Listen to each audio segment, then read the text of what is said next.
Assalamualaikum warahmatullahi wabarakatuh. Perkenalkan, saya Wiwin Zabayanti. Kebetulan tidak jauh dari kota Bandung, yaitu dari Bekasi. Ada beberapa pertanyaan, sepertinya ada 3, namun berhubung pertanyaan yang ketiga mungkin berkaitan dengan penanya yang kedua barusan. Saya ingin menyampaikan yaitu tentang background atau kualifikasi pendidikan saya, yang kebetulan saya memiliki background D3-nya teknik informatika. Mungkin barangkali di sini ada yang memiliki background D3-nya yang sama. Memang pada tahun 2002 tersebut saya mengajar komputer waktu itu sebagai ekstrakurikuler. Pada tahun 2006 saya melanjutkan. Tadinya saya bingung, Pak, melanjutkan sesuai dengan ijazah saya atau melanjutkan yang katanya saat itu ketika diakreditasi katanya guru harus memiliki kualifikasi akta 4. Jadi akhirnya saya memutuskan untuk melanjutkan S1 itu adalah pendidikan matematika. Kebetulan saya senang matematika. Namun sampai saat ini saya mengajar tetap di bidang komputer karena guru tiknya hanya saya satu, Pak. Nah, tadinya saya sudah sangat tenang-tenang saja karena ternyata background pendidikan matematika pun diperbolehkan mengambil sertifikasi untuk guru TIK gitu kan. Namun ternyata ada permen yang memunculkan kemarin seperti itu isinya, sehingga membuat saya pun menjadi galau. Namun untuk saya masih alhamdulillah, Pak, ya, karena memiliki background D3-nya. Nah, yang akan saya tanyakan kepada Bapak, saya dulu D3-nya teknik informatika. Kira-kira jurusan mana yang bisa saya ambil yang memang tadi sesuai, apakah memang menjadi teknologi informasi menurut Pak, ya? Itu mungkin yang mau saya tanyakan, jadi jurusan mana yang harus saya pilih. Yang kedua, seandainya saya sudah selesai nih melakukan melanjutkan S1-nya informatika ini, apakah dari pihak pemerintah ada suatu penjaminan bahwa ternyata guru-guru yang sudah melinierkan diri memang akan diakui dengan sertifikat kita yaitu untuk TIK, sehingga jangan sampai kita bersusah payah untuk melinierkan diri namun ternyata 2 tahun setengah kemudian berubah lagi permennya. Nah itu ya Bu ya Bapak, sehingga itu menjadi suatu kekhawatiran kami juga di kedepannya. Kita sudah buang waktunya, memang ada ilmu yang bisa kita dapat, namun ya tidak sedikit biaya yang kita keluarkan. Begitu mungkin Bapak, ya Ibu. Seperti yang tadi saya sampaikan, satu lagi pertanyaan seperti mungkin dengan penanya yang kedua, yaitu tentang kualifikasi akademik. Kenapa itu disampaikan hanya dengan guru-guru TIK? Mungkin kebetulan orang Sunda bilang teuingan pisan, geus mati na eueuh gitu ya. Gak taunya sekarang harus linear juga. Nah, sehingga ada suatu diskriminasi. Kok begini ya? Gitu. Kenapa guru yang lain kok tidak dilinearkan agar sama-sama sinkron? Kalau seperti tadi Bapak bilang PKN ngajar matematika, padahal saya matematika nggak kebagian jamnya Pak di sekolah saya, karena sudah terlalu banyak gurunya. Hanya guru komputer saja satu di sekolah tersebut. Sehingga kemarin ada penawaran KLPG kedua pun saya mengambil mau matematika tapi nggak punya jamnya Pak. Jadi serba bingung. Nah sehingga mungkin dari Bapak ada suatu kejelasan bagi kami seperti apa langkah-langkah kami sehingga kami bisa memplanning ke depan, jangan sampai menjadi mubazir atau tersia-siakan. Mungkin itu saja dari saya. Wassalamualaikum warahmatullahi wabarakatuh.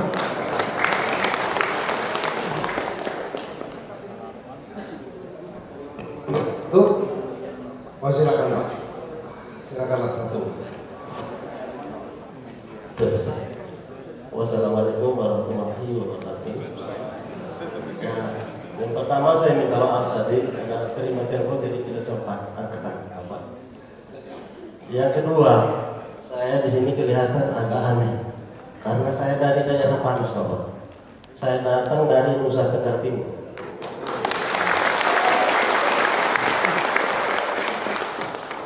Tiket saya ke sini juga. Yes. Tiket saya 4 juta baru tiba sampai di sini, belum termasuk minat dan makan. Ya. Saya pakai ini karena saya sudah 25 tahun baru injak Bandung. Saya alumni dari IKIP Bandung D3. Saya diri ke sini karena saya merasa dikorbankan oleh sekolah saya. Waktu kurikulum ini keluar harus ada mata pelajaran KKPI di sekolah saya, SMK Negeri 2 Kupang. Tidak ada satu guru yang bisa mengajar KKPI. Dan sayalah orang yang dikorbankan itu. Kebetulan waktu itu saya ada rekal komputer. Jadi saya dibujuk oleh kepala sekolah untuk menangani pelajaran KKPI. Dan usaha saya terpaksa saya tutup karena saya harus berbakti untuk negara. Saya S1 setelah D3 dari sini. Waktu itu kerjasama IKIP dan TTUC Bandung.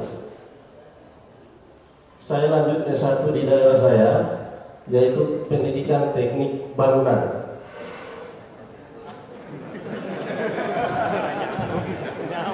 Sehingga memang sama sekali tidak linear. Saya sudah berusaha dengan keluarnya Permen itu, berusaha untuk mencari universitas yang ada yang bisa membantu saya S1 ataupun S2 yang supaya saya bisa informatika. Satu kampus yang pertama meminta saya ikut dari awal seperti mahasiswa baru. Tentunya bagi saya ini tidak memungkinkan karena 31 Desember 2016 harus ijazah itu tidak mungkin. Sekarang ke kampus yang lain dia minta saya 17 juta. Tidak mungkin juga karena kemampuan saya terbatas. Dan yang kampus lain sama harus dari awal. Kalau tadi Bapak memaparkan untuk kerjasama dengan universitas sana, saya bayangkan ini sangat tidak mungkin. Kecuali ada surat rekomendasi khusus yang Bapak keluarkan untuk membantu saya. Oleh karena itu, kesempatan ini saya hanya satu pertanyaan. Saya membantu negara menyelesaikan masalah.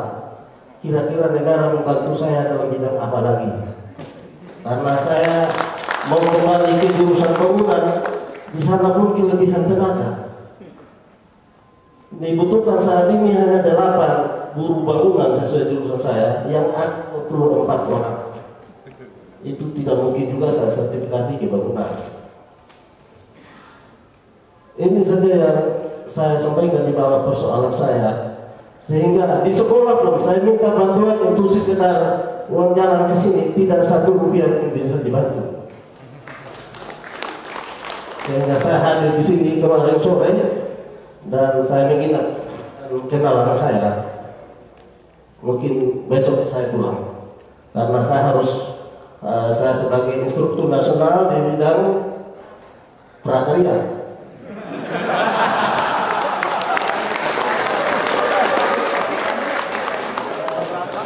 Jadi hari Senin saya sudah harus berada di satu kabupaten namanya Manggarai Timur di sebelah Komodo.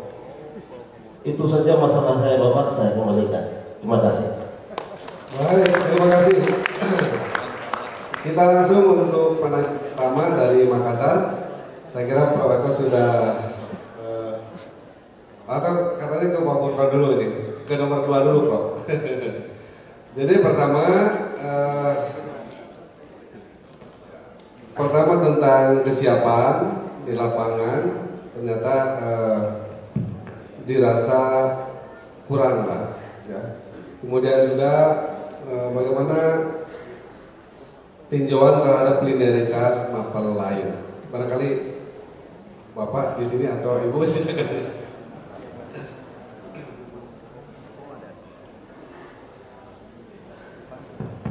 Baik, sebetulnya saya sudah turun panggung kan sebetulnya.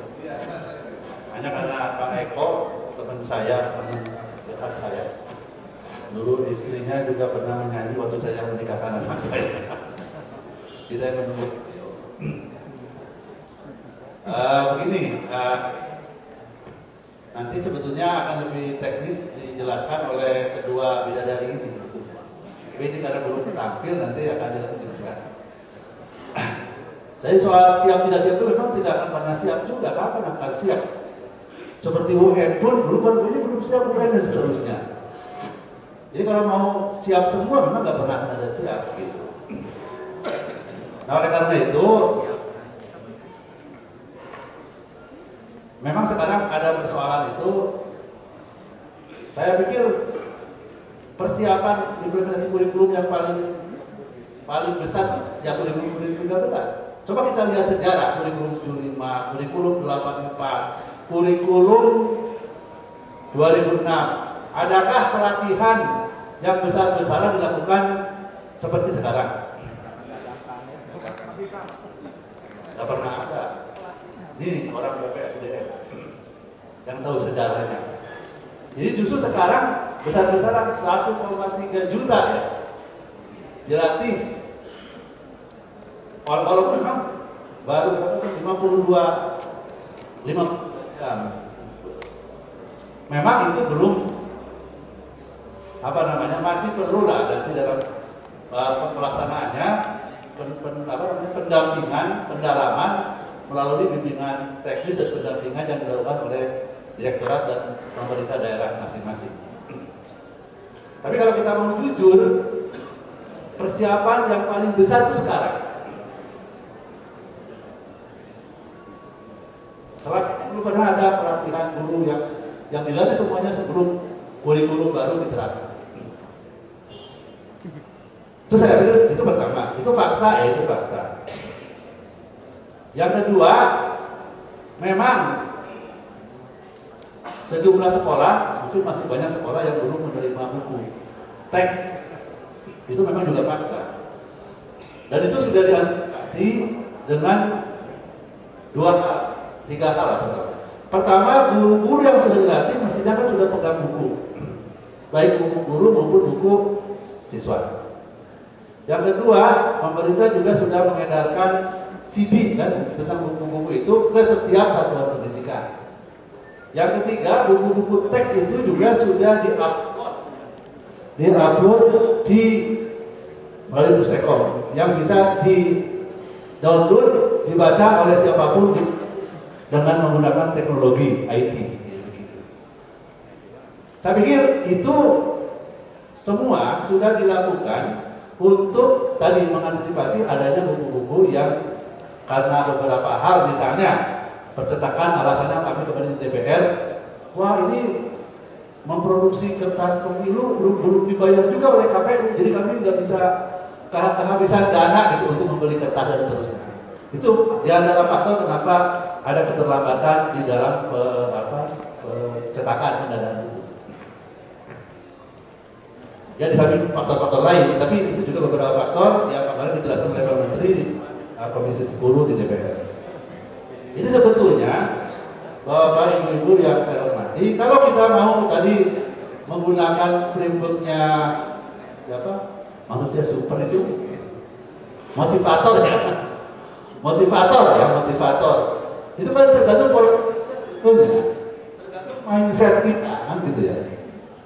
Kalau kita memang mau menerapkannya dengan baik, apapun bisa kita lakukan sebetulnya. Kreativitas, inovasi, dan perjuangan masing-masing, saya pikir itu yang diperlukan oleh kita untuk bisa mengimplementasikan. Karena ini, kalau kita yakin bahwa ini, tadi Pak Profesor Eko saya pikir sudah menjelaskan dengan sangat gamblang, dengan berbagai contoh, bagaimana sebetulnya keunggulan kurikulum 2013.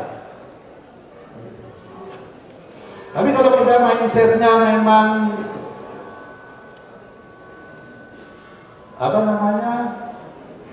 lain ya, mau dikatakan siap sampai kapan nggak akan pernah siap. Oleh karena itu Pak, kita strateginya kan baru akan betul-betul nanti tahun 2015. Semua kelas, dari tingkat kelas 1 sampai kelas 12 itu akan melaksanakan kurikulum 2013. Sekarang masih kelas 1, 2, 4, 5, 7, 8, 9 dan 10. Ya 10 dan 11. Nanti beberapa kelas lagi tahun depan baru akan mulai. Tapi semua buku teks itu sudah disediakan, sudah siap, dan itu ya tentu tidak belum sempurna karena ini juga kan perlu evaluasi, perlu perbaikan di sana sini sambil berjalan. Tapi kalau kita tidak pernah melakukan, saya pikir kita akan tidak akan pernah mulai.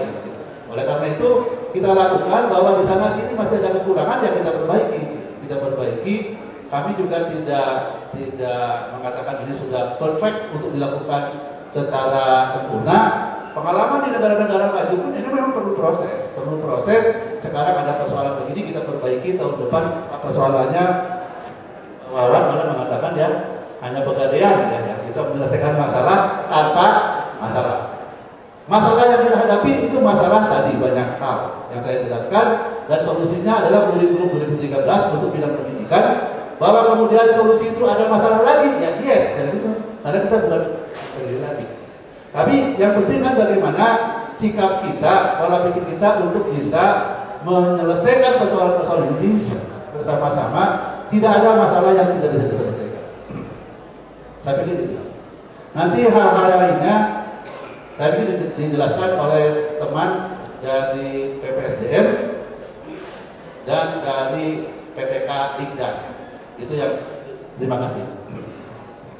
Baik, terima kasih Prof. Jadi kesimpulannya bahwa kekurangan atau ketidaksiapan itu adalah sebuah kenyataan, dan pemerintah bersama-sama kita semua juga telah melakukan upaya-upaya, dan upaya yang dilakukan oleh teman-teman di lapangan memang harus diapresiasi dan dihargai oleh pemerintah ataupun oleh Kemendikbud. Barangkali sedikit demi sedikit persoalan-persoalan itu akan menjadi sudah ada di catatan Kemendikbud. Untuk linearitas tadi Prof belum bagaimana guru-guru lain atau mapel lain itu terkesan kurang diperhatikan gitu ya. Sementara ini apakah mau dijawab sekarang atau nanti waktu dengan Ibu ya nanti saja katanya Pak ya nanti. Baik. Kembali ke Prof Eko. Jadi pertama, apakah paparan, pemikiran, pandangan dari Prof Eko, Aptikom itu berdialog atau berdiskusi dengan kementerian, kemudian batasan-batasan di Permen 68 juga kelihatannya perlu ditinjau atau perlu disepakati atau perlu dipahami, kemudian ketidaksesuaian tadi S1, S2 dan masa waktu 2016 itu bagaimana? Silakan Prof. Terima kasih. Bapak Ibu yang kami muliakan, biar tidak salah sangka dulu nanti salah. Saya ini sebenarnya orang swasta. Jadi saya dipercaya oleh Pak Fulkon menjadi anggota BSNP periode 2 yang sudah alumni 2 minggu yang lalu, teman-teman ya. Sekarang di periode yang ketiga. Jadi yang saya kemukakan itu adalah pandangan dari kami dari Aptikom dan pengalaman kami bekerja sama dengan Dikbud. Saya akan menjawabnya begini Bapak Ibu. Pertama, kenapa guru TIK diatur yang lain enggak gitu kan ya? Saya jawab dari segi Mario Teguh dulu. Saya selalu kagum dengan angkatan eyang saya, kakek saya. Tahu kenapa? Karena kalau ditanya anaknya berapa, dia akan menjawab 9, 11, 13, 7, 6 gitu ya. Dan selalu kalau tadi, loh anaknya banyak sekali dan semuanya jadi orang. Jadi dokter, jadi profesor, jadi insinyur, semua 9-9-nya sukses. Ayah saya 7 bersaudara, ibu saya 6 bersaudara, semuanya jadi orang, selesai S2, selesai S1, selesai S3. Saya penasaran waktu ulang tahun ke-70 tahun kakek saya tanya, kayak apa rahasianya kok punya anak banyak semuanya bisa sukses? Dia bilang, cucuku yang super. Kurang lebih gitu. Jawabannya simpel. Apa? Kalau Anda punya anak 7, konsentrasilah mendidik anak tersulung dan anak kedua katanya.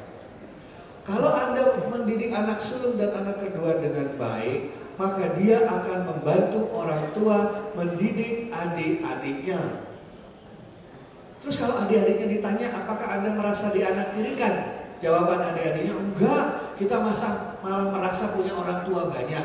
Bapak, ibu, sama kakak tertua. Anda bisa lihat bagaimana hubungan anak bungsu dengan kakak tertuanya, pasti dekat. Gitu ya. Jadi kalau saya berpikiran sangat positif, kenapa hanya guru TIK yang diatur? Karena kitalah dianggap sebagai anak sulung.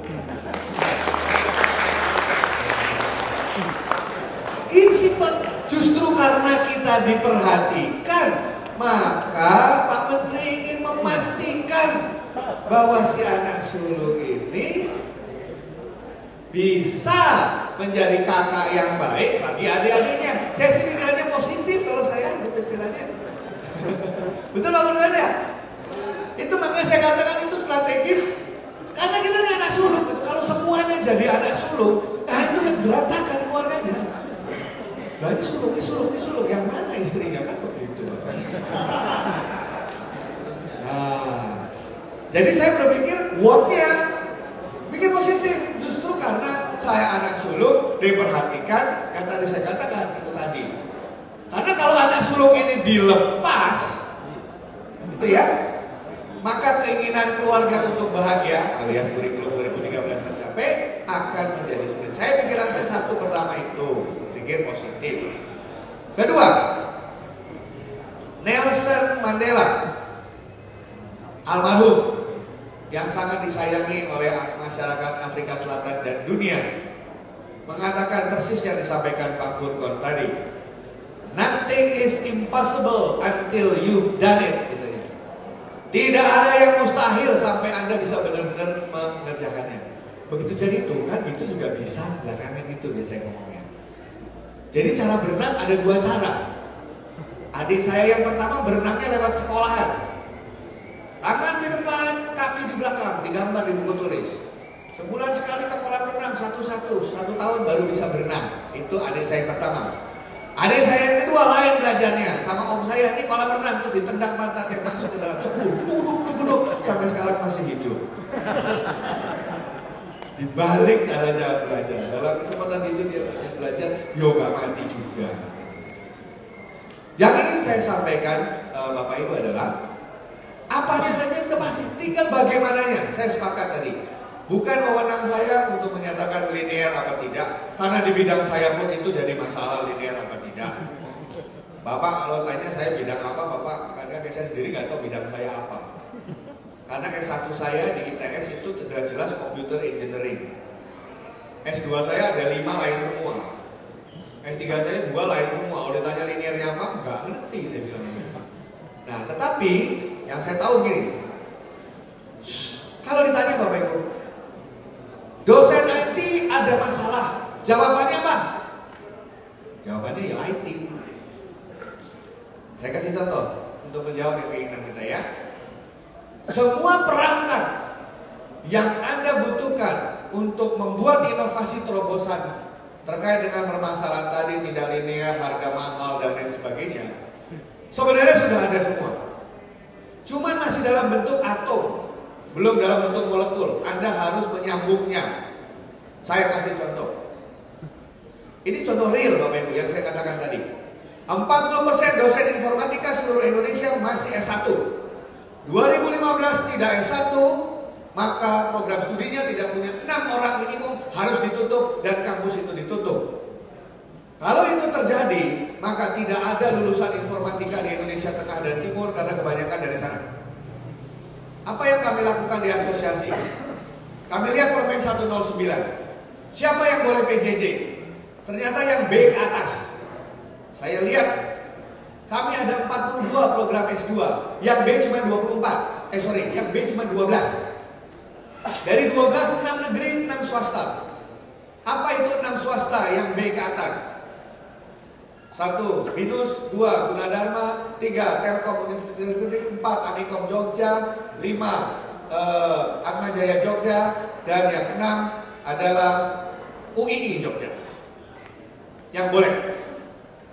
Kami berenam berkumpul, kemudian membuat kurikulum khusus untuk S2 lewat e-learning. Totally lewat e-learning. lewat Permen 10. Cuman kami tidak pernah mengerjakannya diam-diam. Setiap kali kita mengerjakan langkah baik dalam rembuk nasional kami, dalam asosiasi kami, selalu kami mengundang dikti. Bahkan selalu kami kelompok kecil itu setiap jadi sesuatu kami presentasikan dikti. Ini terobosan kami, inovasi kami, ini permen penunjangnya. Jadi tidak kita lakukan diam-diam, malah sama-sama nyari solusi. Dan bisa ternyata Bapak Ibu. Sudah jalan sekarang, saya punya mahasiswa paling kiri itu adalah dari Banda Aceh, paling kanan dari Tidore. Semuanya memakai IT berbandwidth rendah. Hanya 32 KB, Anda bisa lihat video dan mendengarkan presentasi. Dan sekarang sudah masuk semester yang kedua. Dan kami tetap minta ditemani. Itu istilahnya. Tidak ada yang dilanggar dan lain sebagainya. Siapa pesertanya? S1-nya beragam. Mau S2-nya, S1-nya ini dan lain sebagainya. Kenapa? Karena ahlinya learning outcome, misalnya di sini kan ada Bu Ila, ada Ibu Megawati, saya beri. Yang penting tuh linear, dibaca linear begini Bapak Ibu ya. Saya kasih contoh Bapak Ibu, di IT sendiri, tadi ada berapa jurusan? 5 ya. Kalau Anda lihat yang namanya SI, Sistem Informasi, itu ada yang di bawah FTI, Fakultas Teknik, ada yang di bawah MIPA, ada yang di bawah Sekolah Manajemen. Gelarnya beda-beda.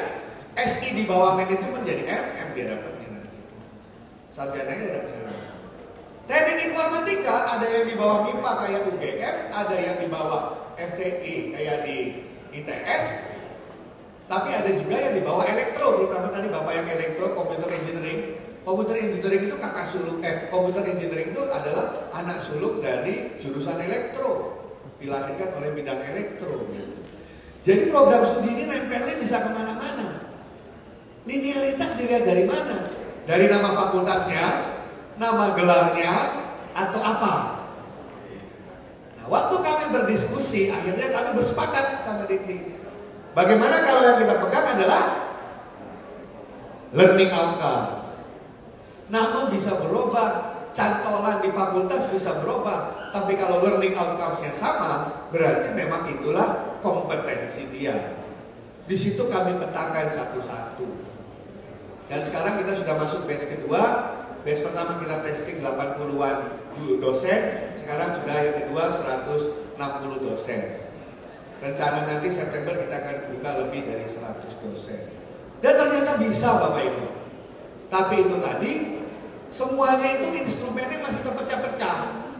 Bapak pernah dengar mengenai RPL, Recognition Parallel Learning? Pernah dengar mengenai KKNI? Pernah dengar mengenai PJJ? Pernah dengar mengenai akademi komunitas? Ini sendiri-sendiri. Padahal kalau kita bisa rangkai, pasti ketemu jalannya. Jadi untuk Bapak tadi yang jauh sekali dari NTT ke sini saja sudah 4 juta lebih, itu jawabannya adalah e-learning 100% di perguruan tinggi yang memang mau membantu itu. Dan dari 6 perguruan tinggi tadi Bapak Ibu nggak berani, 6-6-nya nggak berani langsung dunam, dia pengen ngeliat dulu. Akhirnya yang berani di Aptikom 2 duluan kami mulai, yaitu STIMIK Amikom Yogyakarta dan Atmajaya Yogyakarta. 2 itu yang mau jadi pionir untuk menjadi penyelenggara PJJ e-learning untuk dosen S2 dari Sabang sampai Merauke menggunakan IT. Dan sambutannya dari Pak Dirjen, sambutan Ibu Guru sampai sekarang sangat baik sekali, malah kita bisa digarap keluar kalau kita pusing. Jadi sebenarnya intinya itu instrumennya ada, tinggal kita tadi yang mencarinya itu. Jadi usul saya Bapak Ibu, bentuk saja tim kecil gitu ya, tapi benar-benar yang timnya militan gitu ya, coba bikin sesuatu terobosan.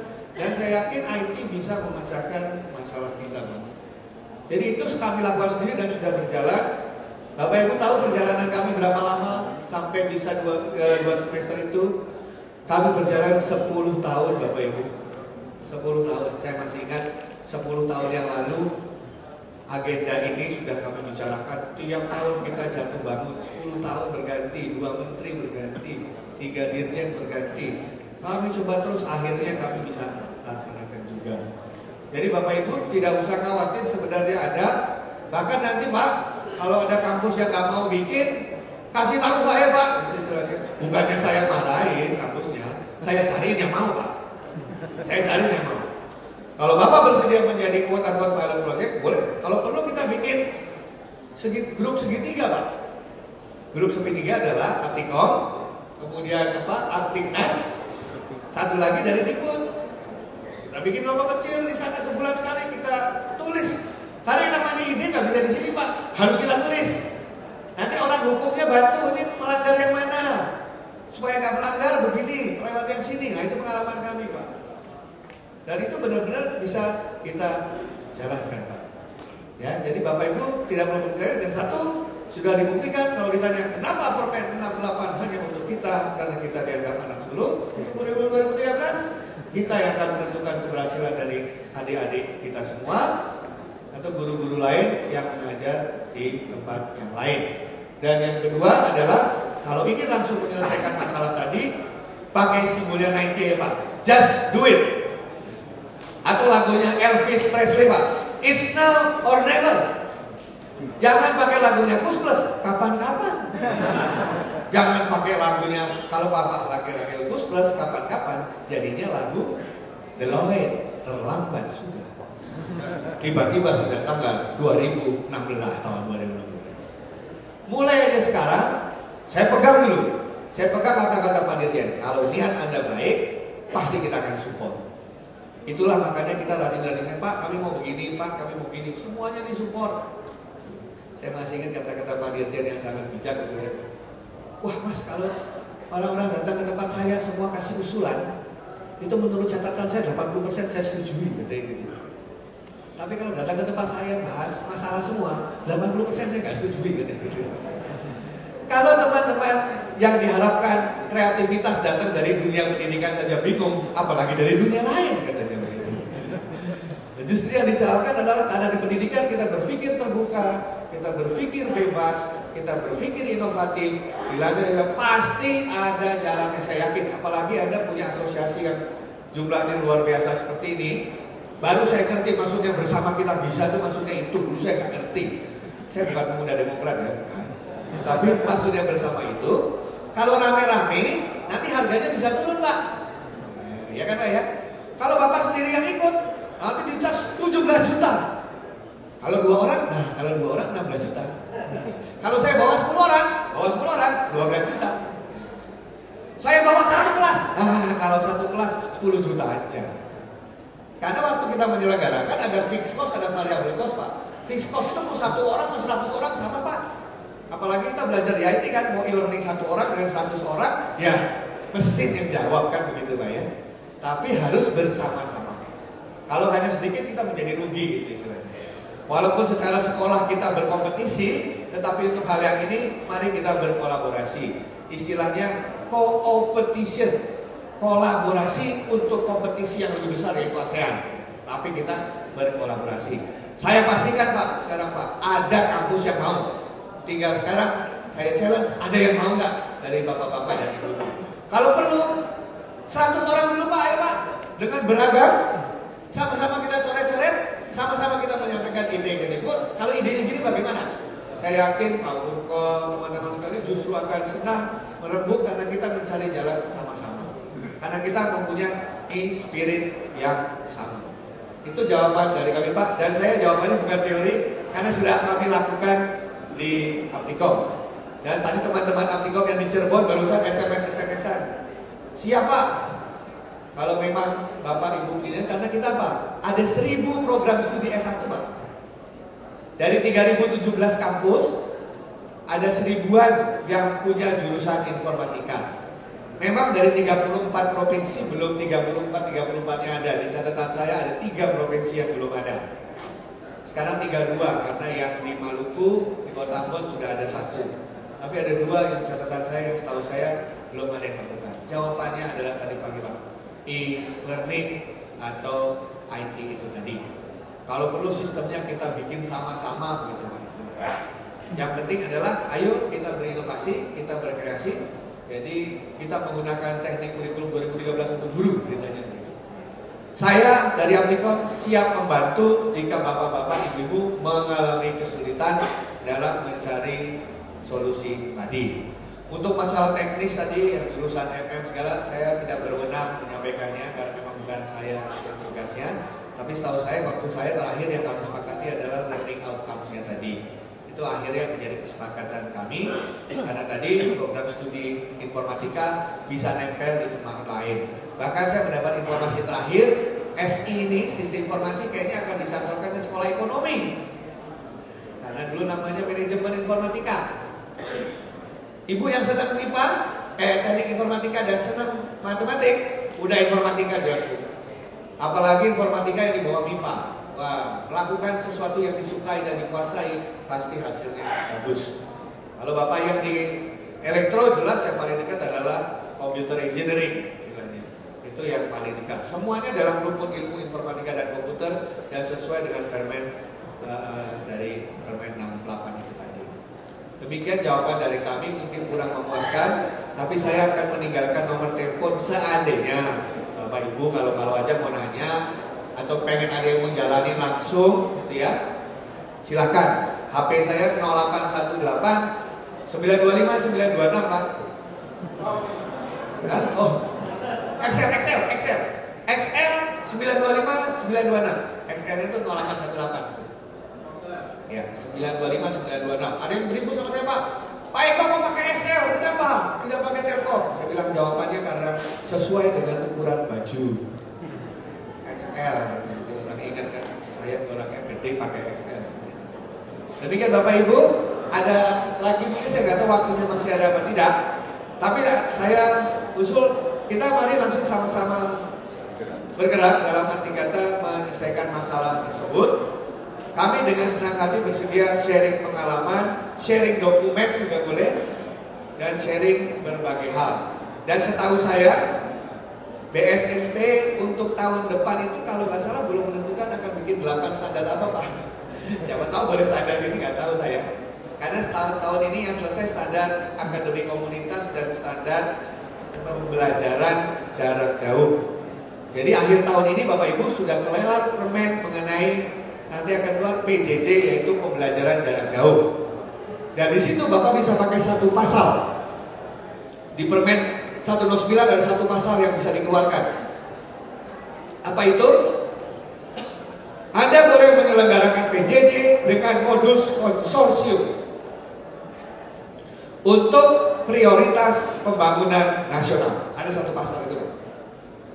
Jadi bisa membentuk konsorsium peserta dan konsorsium penyelenggara untuk prioritas pembangunan nasional. Itu ada di Permen 109 untuk pendidikan jarak jauh. Singkat kata, Bapak Ibu guru bisa tetap di sekolahnya masing-masing, bisa tetap dengan latar belakangnya masing-masing, menggunakan IT yang ada di sekolahnya, belajar e-learning, dan selesai dengan mendapatkan S1 di bidang informatika. Itu adalah saya rasa target akhir yang harus kita lakukan sama-sama. Terima kasih. Baik, Bapak.